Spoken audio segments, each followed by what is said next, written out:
অনেকেই হচ্ছে ইলিশ মাছ মানে কিভাবে কাটতে হয় সেটা মানে জানে না। অনেকেই মাছটা কিন্তু কাইটা ধয় বা আরো কিভাবে করে।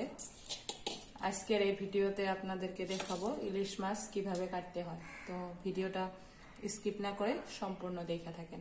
প্রথমে মাছটা ভালোভাবে দুই পাশে যে ফোরগুলা থাকে ফোরগুলা ভালোভাবে কাইটা নিতে হবে।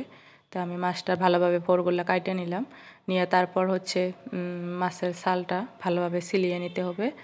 তো মাছটা একটু শক্ত হয়েছিল, তাই ছালগুলো উঠতাইছিল না। তো যাই হোক, আমি মাছটা ভালো করে আর কি দুই পাশের ছালগুলা তুলে নিলাম। তুলে নেওয়ার পরে হচ্ছে এই ইলিশ মাছের যে লেজটা থাকে, লেজটা কিন্তু কাটার একটা কি আছে, মাঝের খানি কিন্তু কাটা খাওয়া যায় না, ওইখানে হারাম। তো লেজটা কিন্তু ভালো করে দেখে কাটতে হয়, মাঝে থেকে মানে ওইখানে কাইটা ফালাইয়া দিতে হয়। তো আমি এই দেখেন কাটতাইছি, এইভাবে আপনারাও কাটবেন। মাঝে থেকে দেখেন কাইটা ফালাইয়া দিছি, লেজের এই যে মাঝের খানি কিন্তু খাওয়া যায় না। তারপর হচ্ছে মাছটা আবারও ভালো করে ধুইয়া নিলাম। ধুয়ে আরও মানে যে অল্প স্বল্প মানে ছাল আছিল ওইখানে মানে আমি চাক্কু দিয়ে ভালো করে তুলে নিলাম। যেহেতু মাছটার ছালগুলা একটু শক্ত হয়েছিল, তো আমি তখন ভালো করে তুলতে পারি নাই। আরও অল্প স্বল্প যা ছিল সেটা মাছটা ভিজাইয়া নিয়ে আর কি ভালো করে কাইটা নিলাম, দুই ফালে থেকে চাক্কু দিয়ে সিলাইয়া নিলাম মাছটা আরও ভালোভাবে।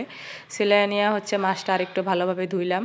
এই মাছের কানের তল দিয়ে এরকম করে হাত দিবেন, নখ ঢুকাইয়া দিবেন, দিয়ে দিয়ে ভালো করে ধুবেন। তারপর নুন দিয়ে মাছটা একটুখানি এরকমভাবে মাখলাম। দুই ফালে ভালোভাবে লবণ দিয়া মাছটা আর কি মাখবেন। তল মানে দুই পিঠে আরও মাথার ওই দিক দিয়া, লেজের ওই দিক দিয়া, সব দিক দিয়ে নুন দিয়ে ভালোভাবে মাছটা মাখবেন। ভিতর দিয়ে নখ মানে সারে দিবেন, দিয়ে ভালো করে আর কি মাছটা এইভাবে লবণ দিয়ে অল্প টাইম মাখবেন। মাখার পরে হচ্ছে আবারও মাছটা ভালোভাবে ধুয়ে নিতে হবে।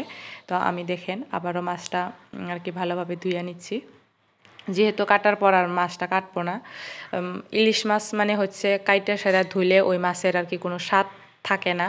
ইলিশ মাছের রক্ত যেটা, ইলিশ মাছের গাত যেটা রক্ত থাকে, রক্তটাই হয়েছে মেন আর কি। তো ধোয়ার পর আমরা কাটার পরে যদি ধুই মাছের সেই রক্তটা জায়গা, তো ইলিশ মাছ খাইয়া কোনো গুণ নাই। তাই হচ্ছে কাটার আগে এইভাবে ভালো করে ধুয়ে নিতে হয়। তো ধুয়ে দেখেন আমি একটা বাসনত করে কিন্তু অল্প পানি নিয়ে আসছি।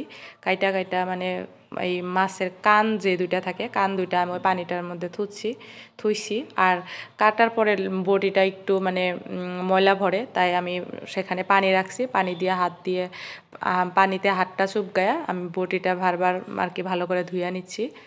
তারপর আমার মাছটা কাটা হয়ে গেল। তখন ওই যে মাছের কানের মধ্যে কিন্তু ইলিশ মাছের একটা বস্তু থাকে, ওইটা তুইলা ফেলাইতে হয়, আমি ওইটা ভালো করে তুলে নিলাম। তো ফাইনালি আমার মাছ কাটা হয়ে গেল। ইলিশ মাছ কাটার পরে কিন্তু আর আমরা ধুবো না।